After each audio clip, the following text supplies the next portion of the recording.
지금 공포 분위기지만 예, 이럴 때 안 사면 언제 삽니까? 안 살 수는 없다. 예, 1년 동안 버틸 수만 있다면 지금 사서 손실을 볼 가능성은 거의 없는 거죠. 이런 회사는요, 물타기 하기에 좋은 회사들이다. 이렇게 볼 수가 있습니다. 네. 자, 성장주 섹터의 대표적인 네이버, 카카오는 지금 어떻게 보시나요? 저는 되게 안 좋게 보는 거죠. 대개까지 네, 그러니까 왜 이렇게 많이 빠졌는데요? 예, 왜 안 좋으냐 하면 네네.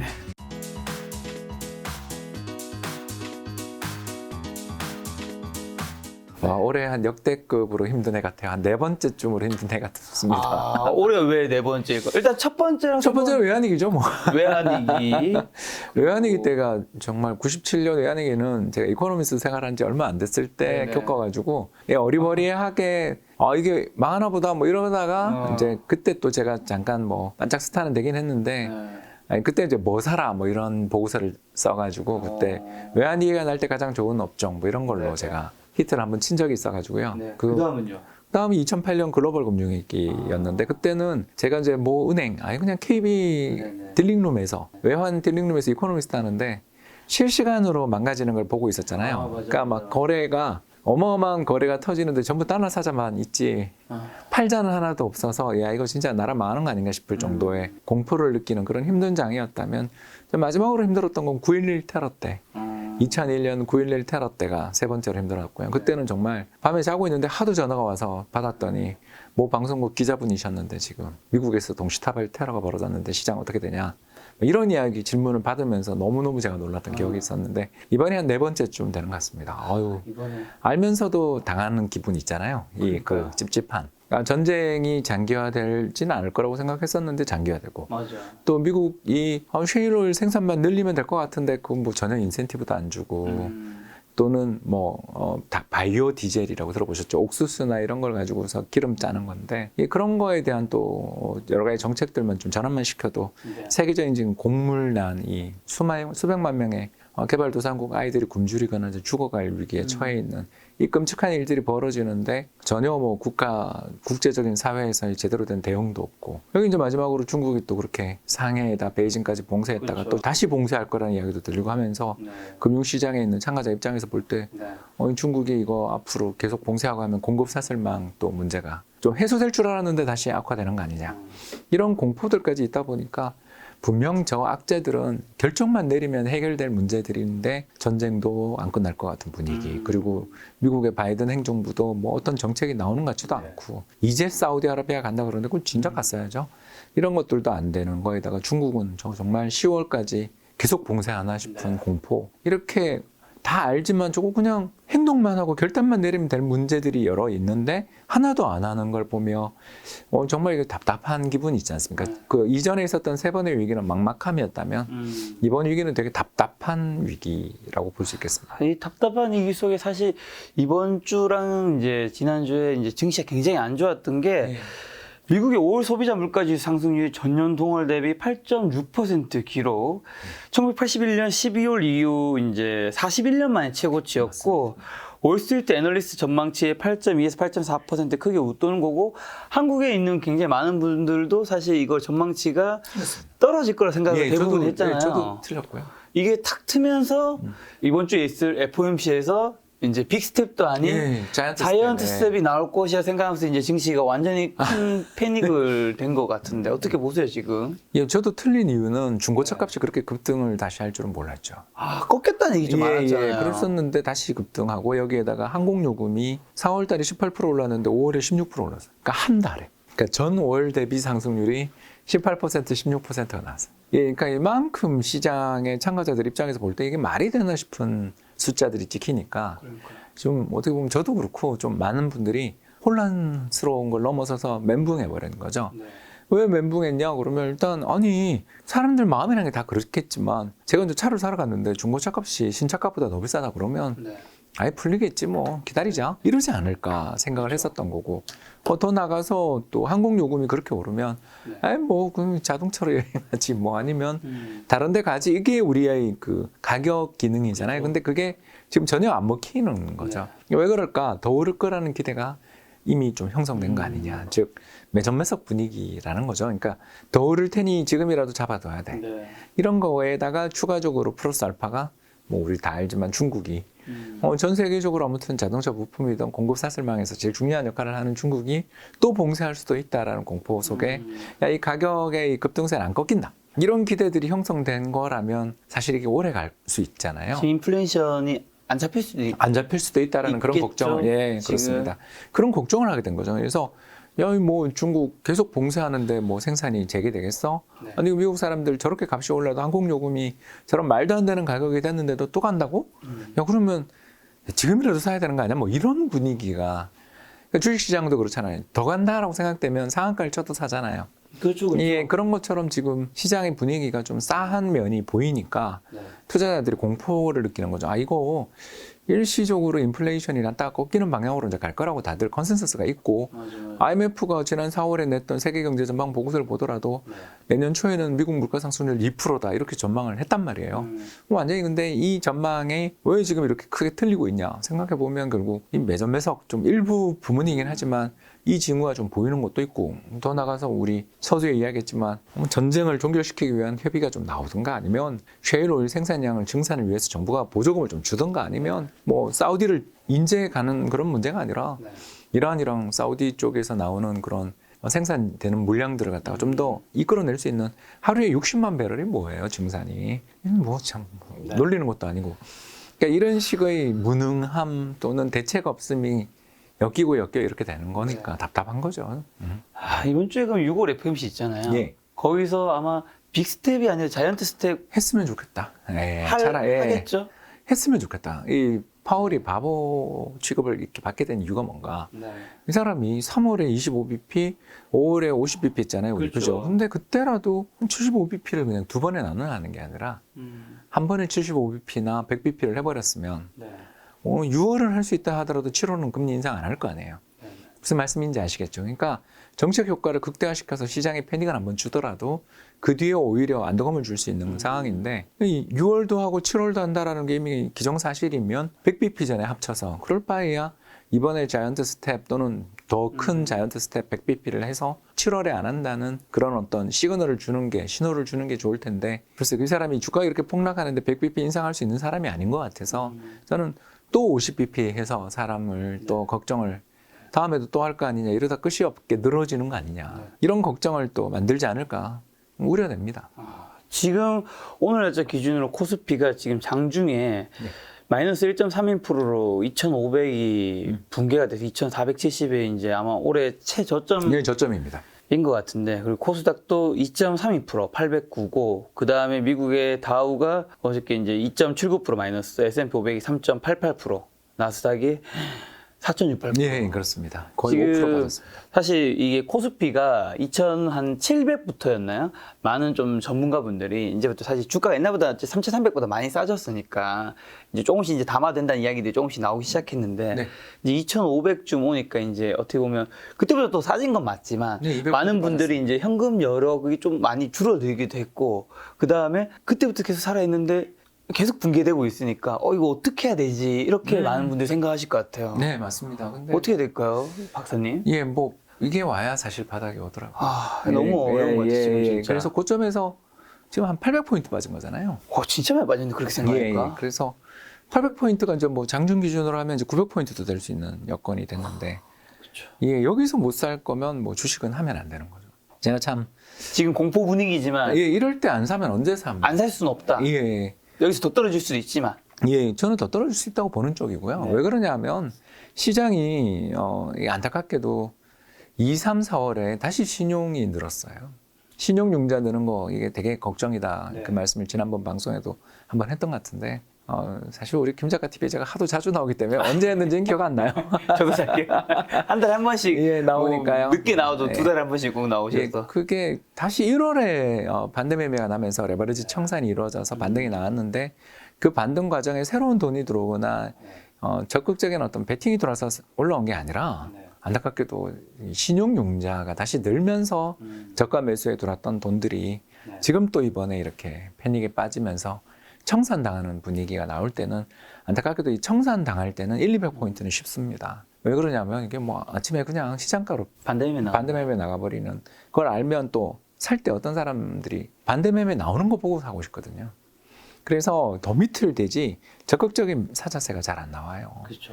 예, 그게 이 문제고요. 미국도 그렇습니다. 미국도 네. 2021년 초에 전년 동기 대비해서 한 거의 3천억 불, 우리 돈으로 300조 이상에 달하는 레버리지가 생겼다가 지금 그게 4월 말, 5월 말 데이터로 보니까 네. 다 청산되고 있더라고요. 네. 그래서 미국도 그렇고 우리도 그렇고 둘 다 지금 레버리지 청산, 돈 빌려 투자하셨던 분들이 반대 매매 당하는 중이기 때문에 네. 이런 식의 반대 매매가 발생하는 시장에서는 일단 저점을 언제다라고 설명하기는 정말 어려운 거죠. 네. 그렇다면 이제 우리가 지켜볼 수 있는 건 두 가지밖에 없더라라는 건데요. 두 가지밖에 없는 게 이게 뭐 어쩔 수가 없더라고요. 시장의 바닥은 네. 첫 번째 쌀 때 나옵니다. 어떤 거냐면 PBR 기준 0.9에서 0.8이 돼야 나옵니다. 네. 그럼 지금 얼마냐면 0.97 정도, 955 정도 사이로 보입니다. 그러면 100포인트가 5%잖아요. 이제 2000대가 돼버렸으니까. 그러면 2000 지금 400인데 한 2200 정도 되면 이게 PBR 0.9배도 깨지는 거죠.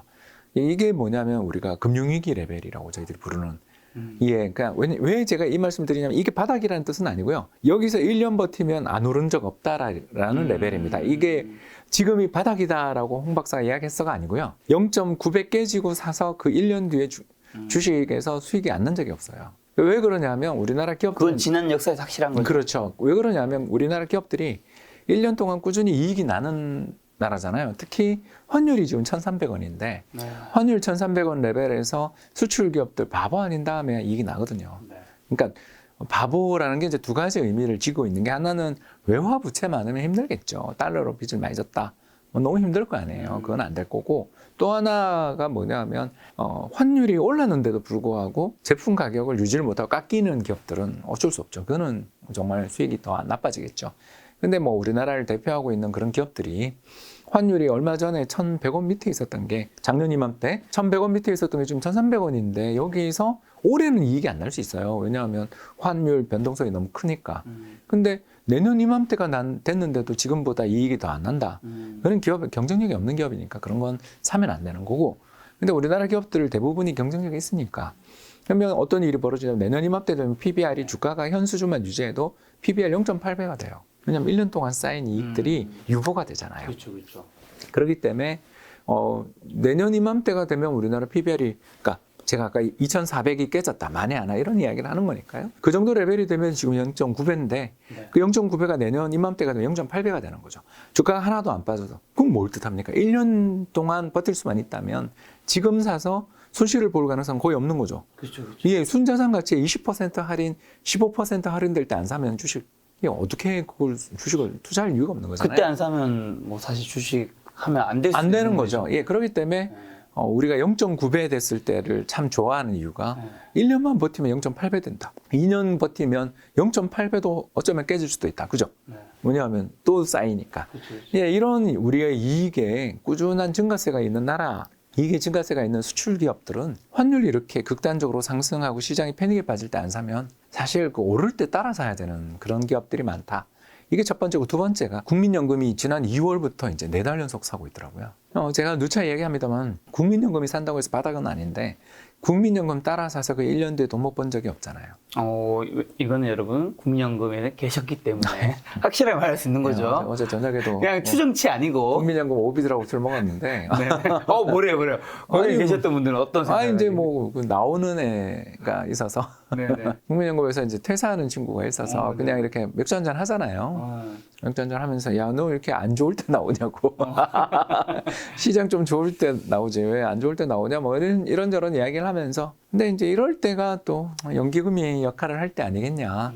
그런 이야기도 하고 그랬고요. 물론 어제 만났던 친구는 국내 주식 파트 아니니까 여러분 오해 마시고요. 다른 파트에 있는 친구입니다. 근데 해외 투자하는 친구를 만나서 이렇게 이야기를 나눴는데 제가 이야기를 하고 있는 이유는 뭐냐면 국민연금 입장에서 볼 때 지금 한국 주식이 또 보나마나 리밸런싱 구간에 들어간 거예요. 이게 뭐냐면 사야 돼. 이게 뭐 16%를 우리가 목표를 한다 그러면 위로 아래로 이렇게 터치되면 자동으로 팔고 자동으로 산다. 작년에 제가 방송에서 했죠. 그렇죠. 예, 그래서 작년에는 국민연금이 30조씩 팔았던 이유는 한국 주식이 오버슈팅 하니까 이 국민연금의 목표 그 지수 기준이 17%라고 하면 가정이에요. 가정입니다. 17%인데 이게 20%, 21%까지 갔었어요. 그럼 팔면 1%를 팔면 이게 얼마냐 하면 10조거든요. 국민연금이 1000조니까. 그래서 그때 작년에 계속 주가가 2300까지 올라가니까 계속 팔아서 30조 이상 팔았잖아요. 그 돈을 챙겨서 국민연금이 뭐였냐면 작년에 달러 투자를 한 거예요. 그래서 해외 달러 자산을 엄청 사놨는데 올해 환율이 1,300원 되니까 거기는 이제 또 반대로 오버슈팅. 반대로 우리나라 원화 자산은 아주 그냥 지금 죄송합니다. 쓰레기 취급을 받고 있잖아요. 뭐 채권이든 주식이든 다 빠졌으니까. 이제 그래서 달러 팔고 한국에 들어오고 있는 중이거든요. 들어오고 있는데 물론 지금은 채권 좀 사는 것 같아요.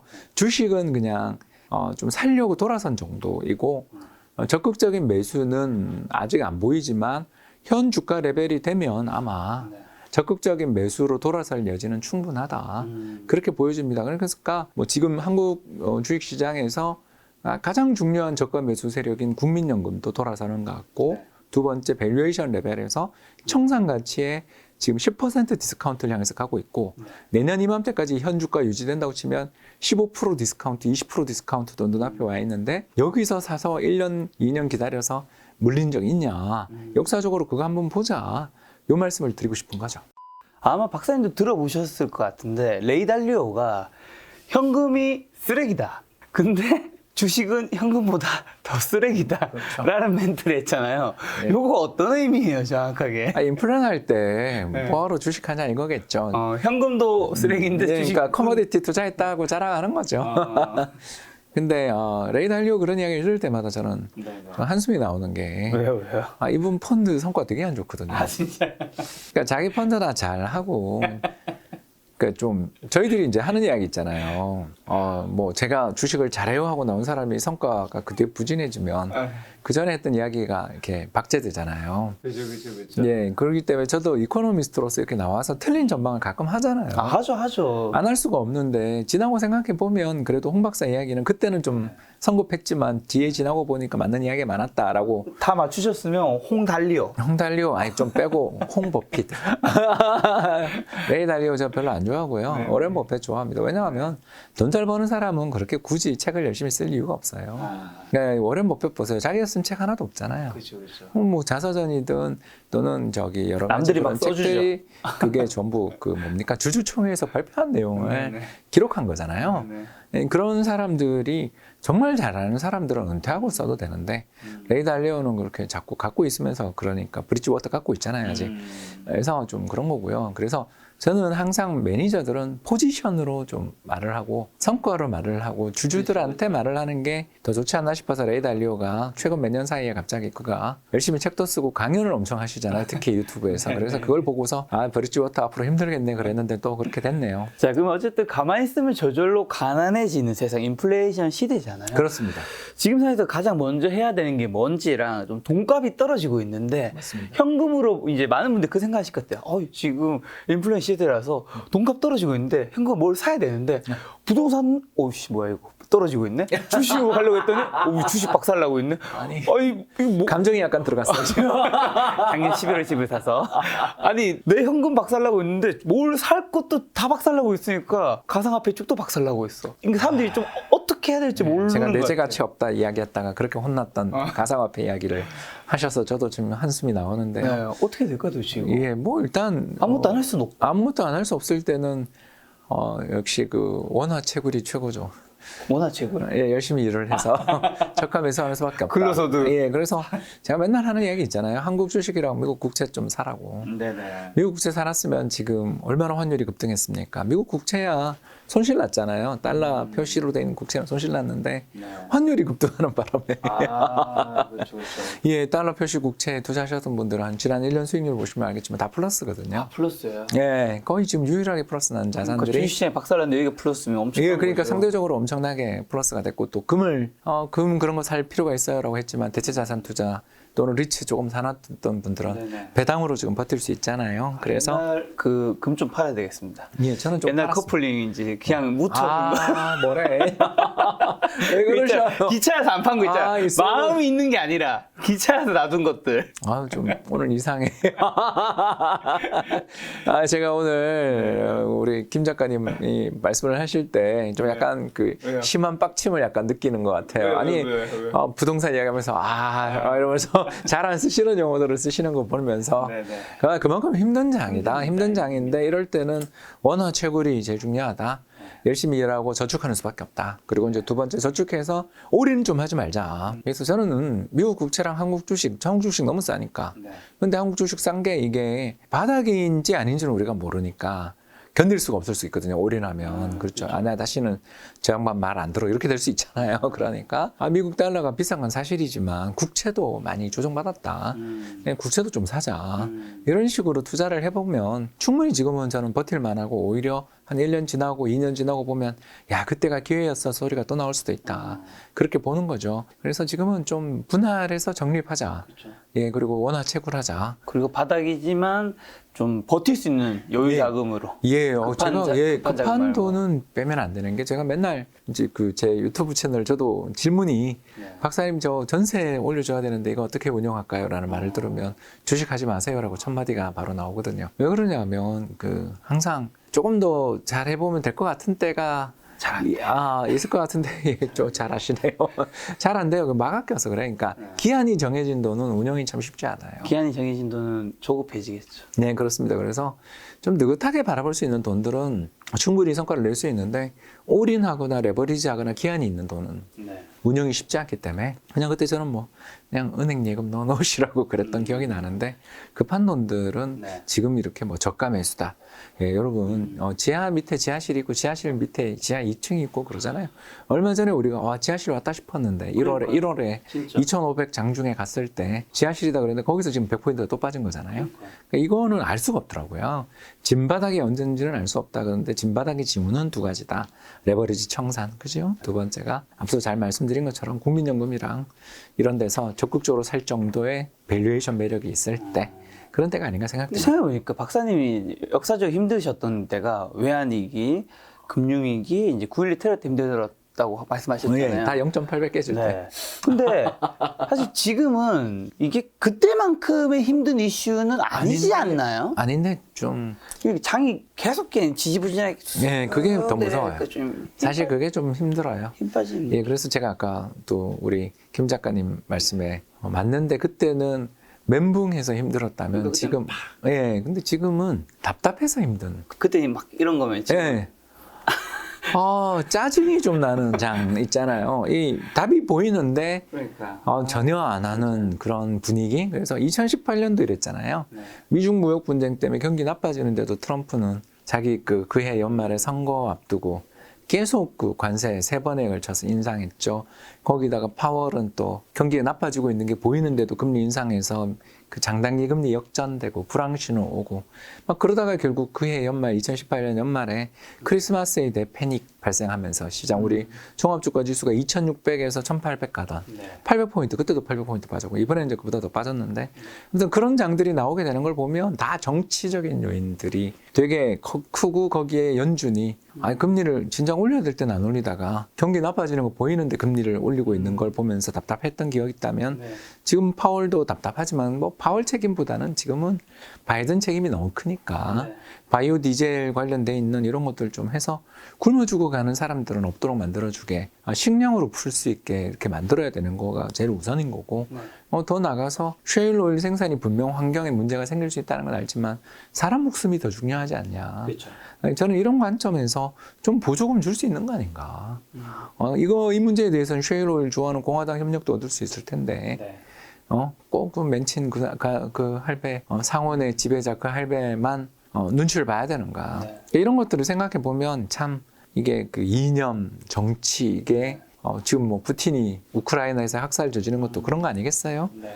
거대한 마더 러시아 이런 거에 대한 집착들이 세상을 이렇게 엉망을 만들고 있고 이 엉망을 만드는 거에 대한 답이 보이는데도 안 할 것 같으니까 사람들이 그래서 지치다 보니까 결국 레버리지 청산에 안 왔으면 하는 그 순간이 지금 온 게 아닌가 싶어서 지치는 장이다 이렇게 말씀을 드리는 거죠. 많은 분들이 좀 뒤처는 걸 볼 수 있는 데이터가 투자자 예탁금이 지난 5월 말에는 57조 정도 집계됐었는데 지난해 5월 3일에는 사실 역대 최고치가 77조. 그랑 비교하면 거의 1년 만에 20조 이상 감소하고 개인 주식 매수 금액과 증시 거래 대금도 큰 폭으로 줄면서 투자 심리 바로미터라 불리는 투자 예탁금도 이제 감소세인데 사실 이것도 지금의 분위기에서는 이게 막 증가하기는 좀 쉽지 않잖아요. 예, 쉽지 않습니다. 이게 후행이에요. 네. 그렇기 때문에 이제 악순환을 일으키고 있는 거죠. 네. 무슨 말이냐면 주가가 폭락하면서 사람들이 이제 넋을 잃어버리는 장이 그렇죠. 오는 거고, 넋을 잃어버리는 장이 오는 가운데 시중 자금의 유입이 유출로 바뀌는 가운데 수급도 나빠지고, 그래서 장기 투자자들, 국민연금 같은 데들의 저가 매수는 나오지만 국민연금 입장에서는 급하게 사기보다는 좀 어떻게 보면 호가를 밑에다 놓고 저가 매수하는 쪽의 입장이잖아요. 그러다 보니까 급하게 시장에서 반대 매매 나오거나 청산당하거나 이렇게 되면 예탁금도 줄잖아요.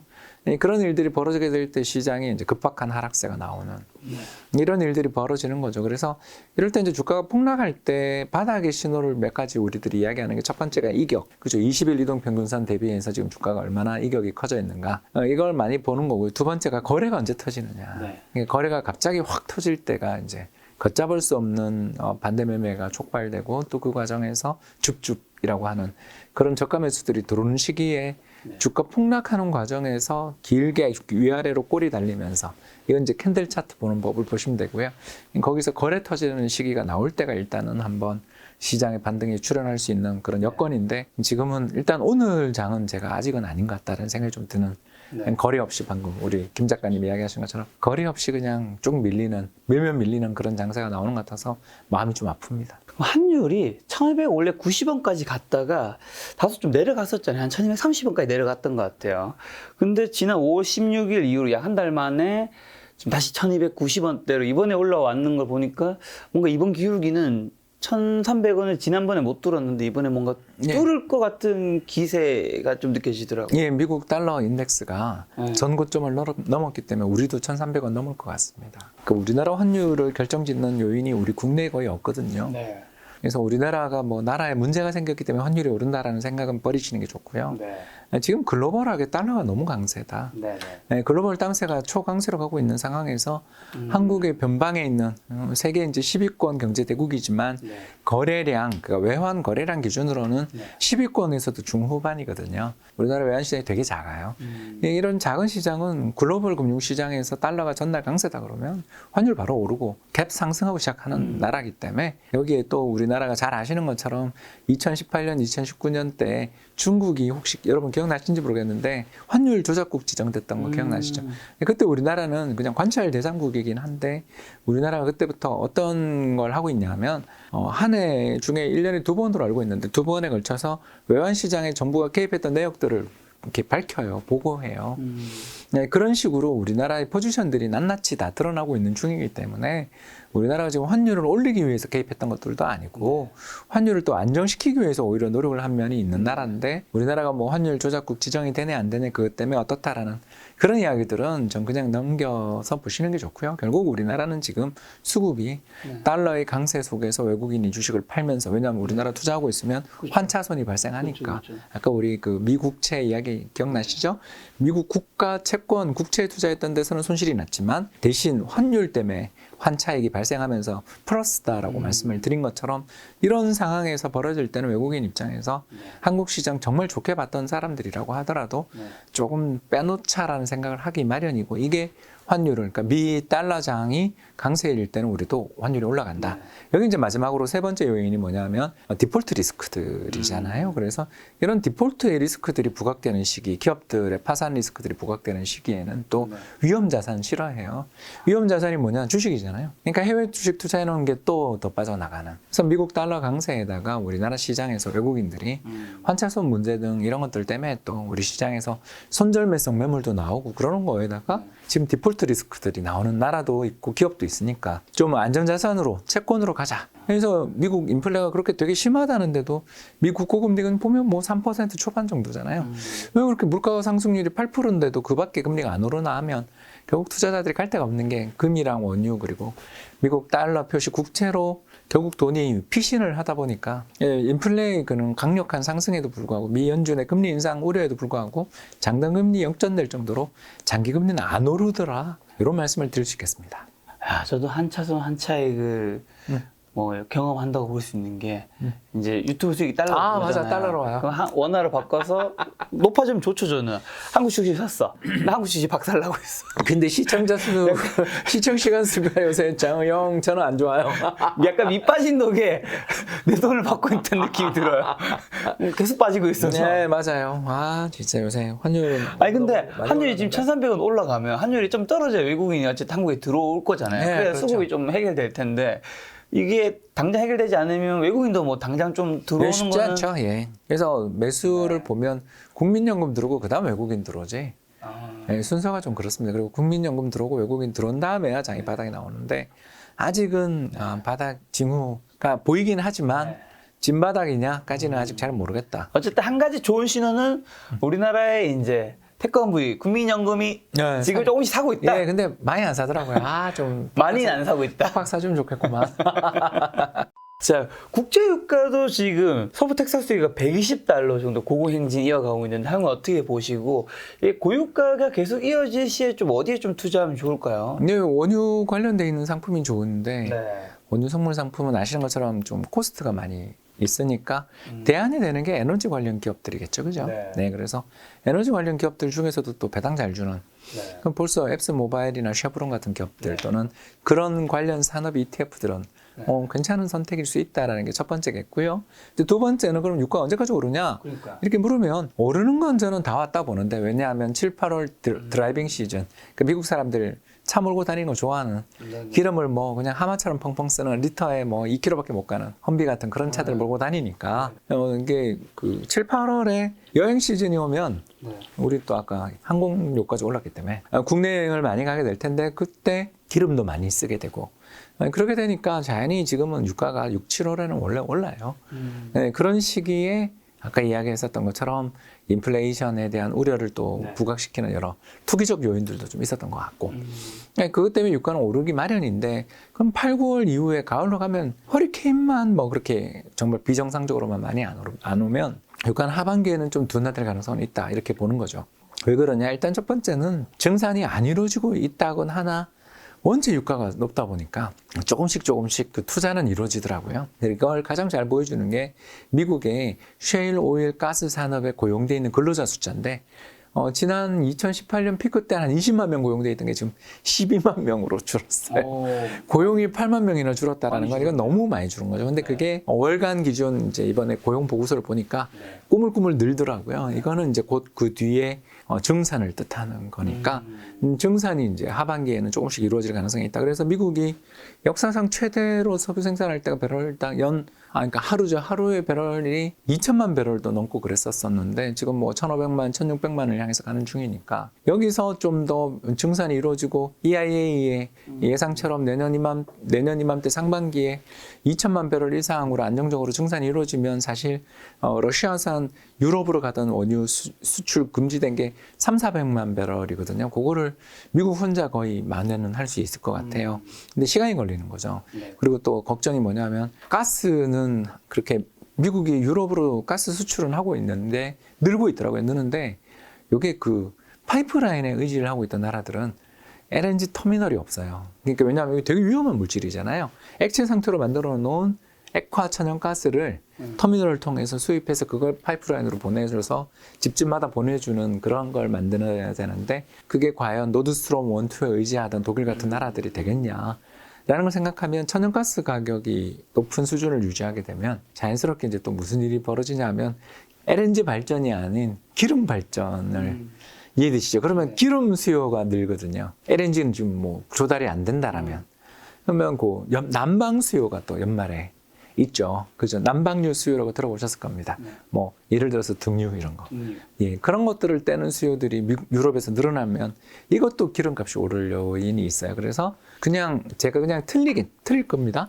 틀리겠지만 전망해 보면 한 7월 정도 상순에 유가는 일시적으로 한 피크 치고 여름 내내 쭉 빠지다 10월부터 다시 또 오르는. 그러나 고점은 제 예상은 7월 고점보다는 올해 연말 고점 10월 11월 고점이 좀 낮은. 왜냐면 증산은 되니까. 근데 유가 자체가 100불 이하로 간다 이런 거를 기대하기는 어려운.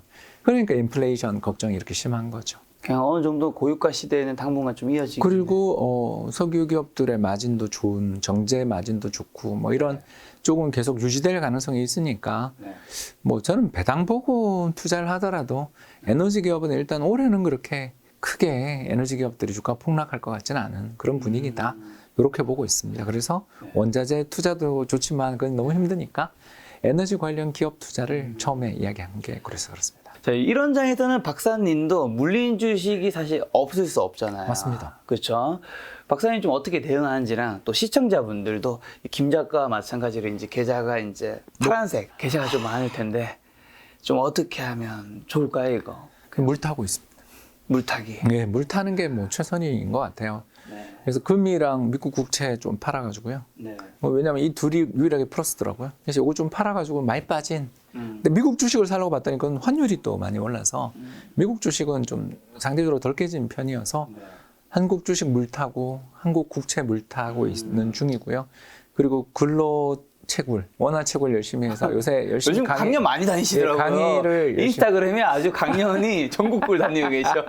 예, 얼마 전에 제천 포레스트 리솜인가? 네네. 거기 갔다 왔는데 되게 좋던데요? 아, 좋습니다. 예, 여기 광고 좀 들었으면 좋겠습니다. 아무튼 포레스트 리솜이나 뭐 이런 여러 연수원들 다니면서 느낀 게 오프 그 강의들이 늘어서 제가 열심히 원화 채굴을 하기 좋은 환경이라서 네. 열심히 채굴을 하고 있는 중이고요. 또 물 타는데 이제 마음이 아픈 종목이 LG생건이 제일 마음이 아프고요. LG생건. 예, 한 80만 원, 90만 원 되길래 웬 떡이냐고 샀다가 60 앞에 6자 찍히니까 물 타다가 저도 지쳐가지고 이제 월급 들어오고 뭐 이렇게 또 들어갈 때 또 사고 그러고 있습니다. 에어비앤비도 물려 있고요. 네네. 제가 이제 이런 회사들은 이제 제가 그 소비재 기업들을 좋아하는 게 일단 화장품에서 LG생건 후 좋아하고 그 선물하기도 좋고 또 제 주변에 계신 나이든 좀 약간 나이가 있는 여성분들이 되게 좋아하더라고요. 그래서 저가 매수하고 있고 에어비앤비는 해외여행 갈 때 그 우버랑 에어비앤비가 잘 안 돼 있는 나라는 여행 가기 싫더라고요. 그만큼 저는 의지하고 있어서 이런 좋은 회사들이 안 망했으면 좋겠다라는 생각으로 좀 사고 있습니다. 주주가 되시는 거고. 예, 그러니까 응원 삼아 좀 산. 자, 방금 전에 근데 물타기 얘기해 주셨는데 이게 물을 타는 것도 타야 될 종목과 안 타야 될 종목이 있을 거란 그럼요. 말이에요. 이런 장에서는 예, 어떤 거는 타도 되고 어떤 건 안 타야 될까요? 저 타면 안 되는 종목이 레버리지 높은 종목은. 이 레버리지 높다는 게 뭘 의미하냐면 현금이 좀 없는 회사들. 네. 그럼 불황에 되게 위험해요. 그러니까 저희들이 이걸 로우 퀄리티 회사라고 부르는데, 예, 퀄리티라는 게 결국은 이제 재무 안정성, 이익의 질 뭐 이런 뜻인데, 네. 이게 좀 그 부채가 많고 네. 여유 자산이 그렇게 여유 현금 흐름이 좋지 않은. 그러니까 영업 부문에서 현금 흐름이 좀 들어오지 않으면서 재무 쪽에서 끌어오고 그러면서 투자 활동만 많은 이런 회사들이 좀 어렵거든요. 그래서 이게 최근에 IT 성장주들이 왜 이렇게 힘드냐 하면 네. 버닝한다고 우리가 그러잖아요. 불태운다고.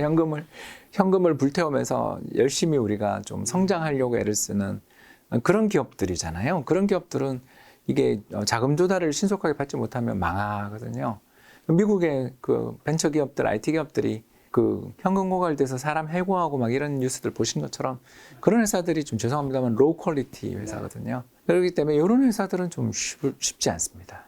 그러니까 투자를 할 때 재무제표 한 번이라도 좀 그리고 특히 현금 흐름, 영업 부문의 현금 흐름이 꾸준한가 요거는 꼭 한번 체크를 하시면 좋을 것 같습니다.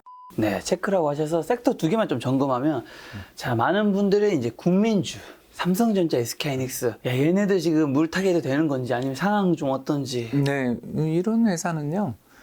물타기 하기에 좋은 회사들이다. 이렇게 볼 수가 있습니다. 네. 왜 그러냐면 올해는 힘들어요. 제가 봤을 때. 올해 투자도 많이 한다고 지금 약속도 하셨고요. 그렇죠. 두 회사 다 올해 투자 계획이 엄청나죠. 그렇죠, 그렇죠. 특히 해외 계획을 많이 하는데 지금 달러 강세니까 돈이 많이 들 거예요. 그래도 증설이란 거는 지금 당장은 안 좋아도 미래에는 어쨌든 좋아질 예, 거니까. 그러니까 올해 실적이 이제 제 말은 올해에 현금이 빠져나가겠죠. 네네. 예, 그런데 이제 내년은 어떨 것인가 좋겠죠. 환율 1,300원이 만약 내년까지 유지된다. 네. 뭐 삼성전자 같은 회사는 환율 100원 오르면 대략 10조 이상 영업이익 더 난다고 보는 회사라면 뭐 만약에 환율이 1,400원 같다. 이러면 뭐 30조, 40조 더 나는 거잖아요. 네. SK하이닉스도 그런 회사들이에요. 그래서 올해는 되게 힘들고 투자도 많이 들어가서 올해는 낙이 없다. 올해는 진짜 별로 낙이 없는 회사다. 근데 이런 회사들이 갭 하락하고 그럴 때 안 살 거면 앞으로도 사지 말아야 되는 거 아니냐. 좋은 멘트시. 예, 그렇습니다. 이건 내년에는 좋아 보이는데 올해는 되게 힘들어 보이거든요. 왜냐하면 투자를 공격적으로 하겠다고 밝히셨잖아요. 안 하면 또 약속을 안 지킨 게 되잖아요. 그렇죠, 그러니까 그렇죠. 올해는 투자 계획도 많고 투자를 실제로 할 가능성이 되게 높아요. 하겠죠. 뭐 바이든 한테 약속도 만나고 했고 했으니까. 텍사스 뭐 오스틴 간다면서요. 거기 간다면 지금 달러가 너무 세니까 투자 금액이 더 늘어야 되잖아요. 왜냐면 환율이 안 좋으니까. 그러니까 이런 면에서 여러 비용들은 올해 많이 나가지만 내년 내후년을 보면 아유 뭐 나쁘지 않은 그런 상황이 아닌가 보여집니다. 근데 이왕 살 거면 올해 좀 힘들 것 같은 거니까 삼성은 이제 보통주랑 우선주가 있으면 우를 사는 게 조금 더 나을 수도 있겠는? 있다라고 생각하시지만 저는 배당이 보통주를 많이 좋아하는 게 네. 왜 그러냐면 우리나라는 안타깝게도 이건 그냥 여러분 참고하십시오. 이런 의견도 있어요. 진짜요? 뭐 어떤 예, 건데? 보통주랑 우선주 갭이 좁혀질 때가 대충 시장이 고점입니다. 그러니까 무슨 말이냐면 네. 우리 2020년 하반기부터 우선주 열풍 불었던 거 혹시 기억나세요? 예, 벌써 한 1년 좀 더 됐죠. 한 1년 반 정도 된. 2020년 8월에서 10월 정도부터 우선주 열풍이 한번 불었죠. 네. 기억나실 겁니다. 네. 왜 그게 안 좋은 신호냐면요. 싼 회사를 찾기 어렵다는 뜻이 되거든요. 그러니까 그 보통주도 올라버린 거죠. 그러면 우선주 못 올랐네 하고 투자하는 거가 우리나라의 특성이잖아요. 근데 아시는 것처럼 제가 현대차 되게 좋아합니다만 현대차 우선주 2020년 배당 컷했던 거 기억나세요? 우선주 한번 폭락했다가 그 뒤에 이제 애플카 때 급등해서 저는 차익 실현했었는데요. 제가 이 현대차 우선주를 되게 오랫동안 갖고 있었거든요. 그러니까 왜 이런지 우리 아시잖아요. 우리나라 기업들은 일단 배당에 대한 지속성, 안정성이 별로 없어요. 좋은 회사들임에도 불구하고 너무너무 투자를 열심히 하기 때문에 아까 이야기했죠. 불황에 투자를 해서 경쟁자를 따돌리자라는 그런 전략들을 쓰기 때문에 작년에 크게 번 돈에 올해 환율도 좋으니까 아마 투자를 많이 할 거예요, 올해. 그러면 기업들이 현금이 부족해질 수 있어서 배당을 잘 주겠는가.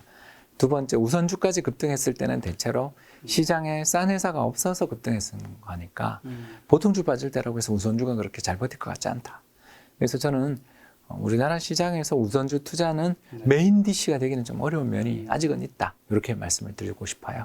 자, 성장주 섹터의 대표적인 네이버, 카카오는 지금 어떻게 보시나요? 저는 되게 안 좋게 보는 거죠. 되게까지. 네, 그러니까 왜 이렇게 많이 빠졌는데요? 왜 안 좋으냐면 네네. 슬픕니다. 네. 이게 그 투자해서 손실 본 분들이 많은 대중주는 이게 고객연탁금 돌아설 때가 좋지 지금처럼 고객연탁금 빠질 때는 되게 수급이 안 좋아진다. 그러니까 왜 제가 아까 삼성전자나 뭐 SK하이닉스, 현대차 이런 회사에 대해서는 물타기를 꾸준히 좀 길게 한 1년 보고 하자. 그건 이런 물타기 말씀을 되고 이건 드리- 물타기 하면 안 되는 왜 쪽이네요. 그러냐면 거긴 배당을 주잖아요. 그죠? 아까 제가 우선주 투자에 대해서 너무 미래를 갖지 말라 그랬지. 이 회사들이 배당 0 한 적은 없는 회사들이. 삼성전자 배당 잘 주죠. 예, 무슨 말인지 아시겠죠? 네네. 근데 네이버, 카카오 배당 수익률 기억나세요? 뭐 거의 의미가 없죠. 의미 없습니다. 제가 예, 없거나 0이거나 그런 받아봤는데. 거죠. 예, 그런 거잖아요. 그러니까 이런 회사들은 이제 금리 상승에 역으로 레버리지를 먹고요. 왜 그러냐면 그 공격적인 성장을 위해서 투자를 많이 하고 자회사도 엄청 많이 가지고 있잖아요. 그렇죠. 이제 그런 기업들 입장에서 또 이 회사들이 또 페이를 많이 갖고 있죠. 그러면 이게 자기 돈도 있지만 조달도 많이 해야 되죠. 사실상에 이제 좀 약간은 섀도우 뱅킹에 가까운 비즈니스들을 하고 계시잖아요. 그런 비즈니스를 하고 있을 때 우리가 그 페이에 이자 안 주는 페이에다 많이 넣을 거냐, 아니면 은행으로 갈 것이냐에 대해서도 한번 생각해 봐야 되고. 더 나가서 우리가 또 이런 회사들이 이커머스를 통해서 되게 생산을 그 돈을 많이 버는 회사들인데 우리 요새 배달이 잘 되죠. 아, 그렇죠. 오프로 지금 리오픈으로 가는 네. 흐름이잖아요. 저도 어제 소주 한잔 하는데 하도 사람이 많아서 술집에 하도 사람이 맞아, 많아서. 요즘 바깥에 뭐 예, 그래서 말이 전혀 서로가 말이 안 들릴 정도로. 요즘에 약간 좀 옛날에 많이 시켜 먹었는데 요즘에는 시켜 먹으면 예. 배달비가 너무 비싸니까. 그뭔 말이냐면 이제 나가서 리오픈으로 가고 있다라는 측면에서 이게 또 언택트 테마였던 측면도 있잖아요. 그래서 싸고 좋은 회사다까지는 맞는데 앞으로 치고 나갈 모멘텀이 있는가?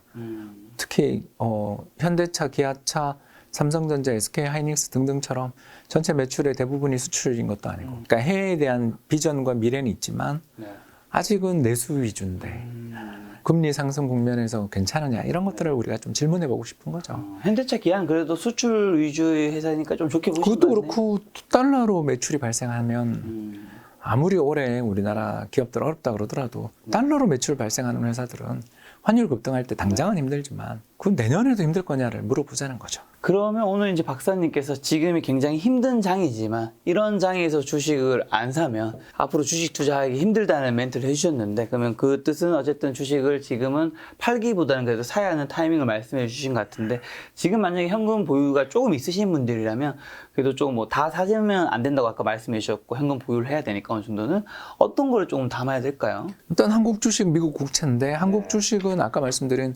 수출주 앤드 금리 상승 수혜주들을 좀 보자. 네. 그런 이야기를 많이 드리는 거고요. 네, 금리 상승 수혜주라는 게 결국은 금융주, 증권 빼고. 증권은 왜 빼나요? 아니, 증권은 주식 시황에 되게 그치. 지금 안 좋으니까. 거래대금 준다고 아까 우리 김 작가님. 그치, 맞네. 예, 거기에 대해서 좀 생각을 하셔야 되고 또 리오픈 아까 이야기했잖아요. 네. 그래서 리오픈 관련되어 있는 기업들은 나쁘지 않을 것 같다. 네. 여기다가 지금 몇 달째 밀고 있습니다만 저는 희망을 걸고 있어요. 건설주에 대해서. 건설주. 250만 원 좀 빨리 해주세요. 발표해 주세요. 제가 또 마음 아픈 물려있는 종목이 나왔죠. 건설주들도 근데 사실 원자재가 너무 올라서. 네, 그러니까 좀 힘든 것 분양가 같은데. 상한제를 빨리 좀 어떻게? 해제하거나 폐지하지 않으면 네. 정말 우리나라 공급을 확대하는 건 말도 안 되거든요. 아니 둔천주공 사태를 우리가 봤잖아요. 이게 원가가 올라가서 서로 돈이 안 되는 상황이니까 갈등이 더 심화된 거지 않습니까? 그렇다면 이런 원가 상승의 부담들을 제품 가격에 좀 전가할 수 있게 네. 지금 전부 당첨되신 분들, 청약에 당첨되신 분들만 돈을 버는 구조잖아요. 뭐 로또 당첨 그러잖아요. 온베일리는 뭐 한 채당 10억 남았네 뭐 그러잖아요. 예, 그런 말도 안 되는, 저는 좀 그렇게 생각합니다. 왜 사람들이 돈을 모아서 청약 가점에서 원베일리 당첨되신 분들은 되게 부자잖아요. 그렇죠. 중도금을 대출이 안 되는데 그걸 샀다는 올 현금 거죠. 아닌가요? 올 현금이 아니고 못 사는 걸 샀다.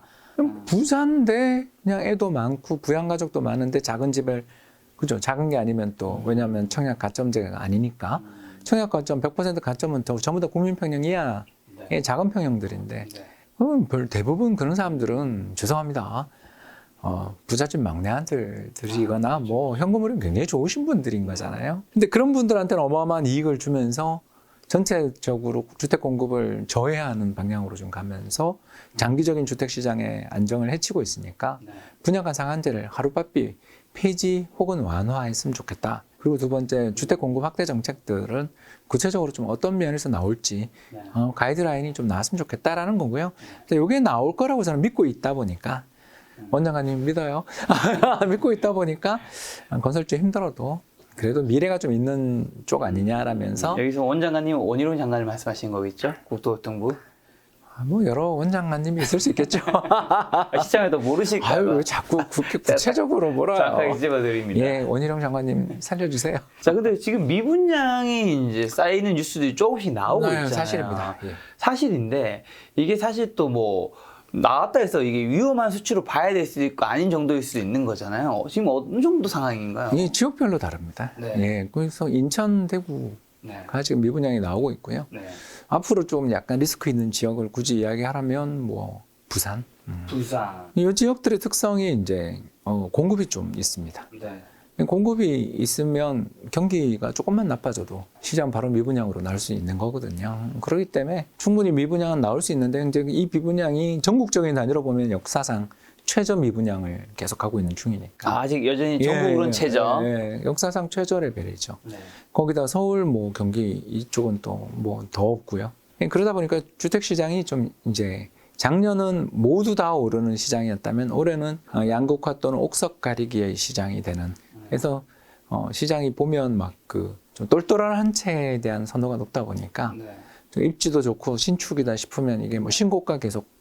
그래서 이번에 나온 KB 그 리딩 단지인가요? 50단지 있습니다. 전국을 대표하는 대단지 50개의 가격은 뭐 급등세잖아요. 근데 뭐 전월 대비 주택 가격 상승률은 거의 제로 수준이고 이런 양극화가 벌어지는 거죠. 재밌죠. 근데 정말 시장이 무서워요. 와, 어떻게 이렇게까지 이 비싼 단지가 오르나 싶을 정도인데 비해서 거래량도 확 줄고 실제로 서울이라고 하더라도 일부 구는 빠지잖아요. 그렇죠. 그러니까 이런 게 작년은 이제 반대로 왔었잖아요. 작년은 서울 강남이 제일 못 올랐고 이기 신도시가 제일 많이 올랐잖아요.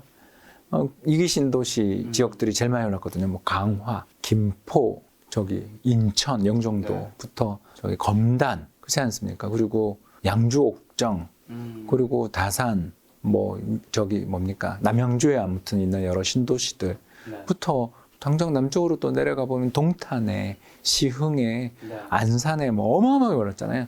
앞에 상승률이 3위였거든요. 30%대씩 오르고 그랬는데 그 지역들이 좀 차익 실현 매물이 나오는 반면 상대적으로 지금 또 양도세 중과를 완화해 주면서 다주택자들이 집을 좀 팔 수 있게 만들어 주면서 그 집을 팔아서 똘똘한 한 채로 모으는 이런 기분이 좀 듭니다.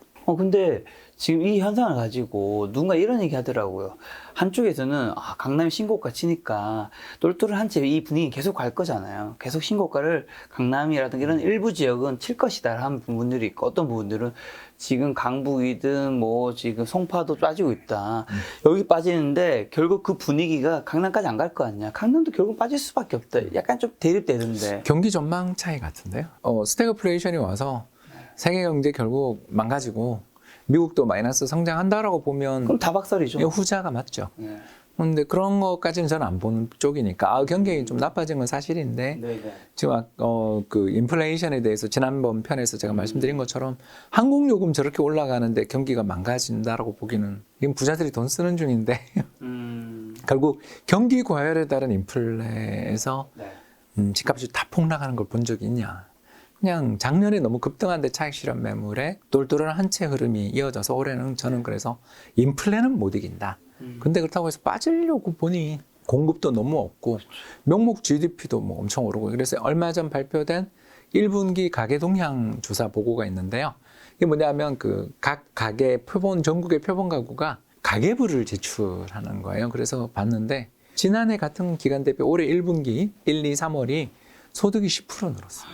10%나요? 예, 그 인플레가 가만히 돼야 되겠지만 그만큼 근로자 가게들은 작년 기업들 실적도 좋고 해서 보너스도 많이 받고 올해 연봉 협상도 잘 나가는 중인데 그 급매물 나오면 저가면서 안 들어오겠냐 이거죠, 제 이야기는. 근데 저도 요즘 식당 가보니까 어떤 식당이 그날 문을 닫았더라고요. 왜 문을 닫았냐면 인건비가 올랐는데 그걸 감내할 그게 안 돼서 그런 데도 있고 어떤 데는 뭐 주방에 이제 월 400에 제 지인이 이제 주방에 일을 하시면 구하는데 월 400에 구하는데 사람이 안 구해지죠. 안 구해주죠.